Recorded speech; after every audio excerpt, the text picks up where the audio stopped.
మనం ఒక రాజకీయ శక్తిగా ఎదగాలి. మనం ఒక ఓటు బ్యాంకు కానంత వరకు ఎవ్వరు మనల్ని దేకరు.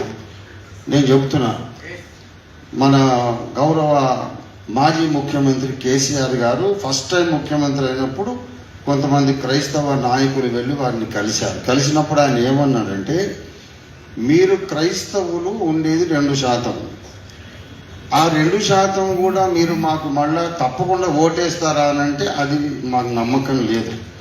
ఈ 2%లోనే ఒకరేమో తెలుగుదేశం అంటారు, ఒకరేమో కాంగ్రెస్ అంటారు, ఒకరేమో అసలు ఓటు వేయడమే పాపం అంటారు, రాజకీయమే ఒక వ్యభిచారం అంటారు.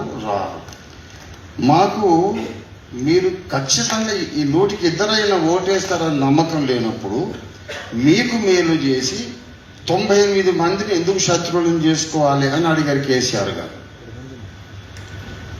మనం ఒక రాజకీయ శక్తిగా మారాలి, నిర్ణయాత్మకంగా.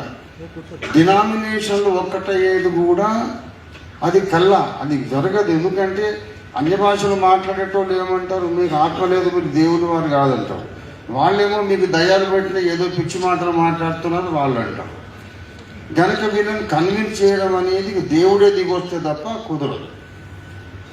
గనక ఒక రాజకీయ శక్తిగా మనం ఏర్పడి లోక్సభలోను అన్ని రాష్ట్రాల అసెంబ్లీల్లోనూ మన ప్రతినిధులను కూర్చోబెట్టేదాకా ఈ అణిచివేత ఇట్లనే కొనసాగుతుంది.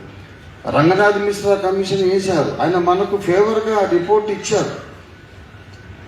మతం మారినా సరే వాళ్ళకి వివక్ష పోలేదు, సమాజంలో అంటరానితనం పోలేదు, వాళ్ళ గుడిసెలు మేడలైపోలేదు, ఆర్థిక స్థితి మారలేదు, రిజర్వేషన్లు కొనసాగడమే న్యాయమని రంగనాథ్ మిశ్రా గారు చెప్తే అప్పట్లో కాంగ్రెస్ ప్రభుత్వమే మరి ఆ రిపోర్ట్ బుట్ట దాఖలు చేశారు. ఏమైంది?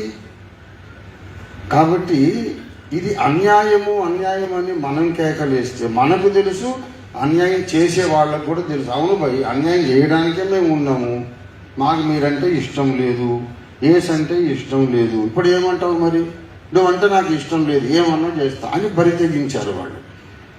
కాబట్టి మనం అగ్రెసివ్గా వెళ్ళిపోయి ఒక పొలిటికల్ ఫోర్స్ కావాలి. ఇది బాబాసాహెబ్ అంబేద్కర్ ఏనాడో చెప్పారు.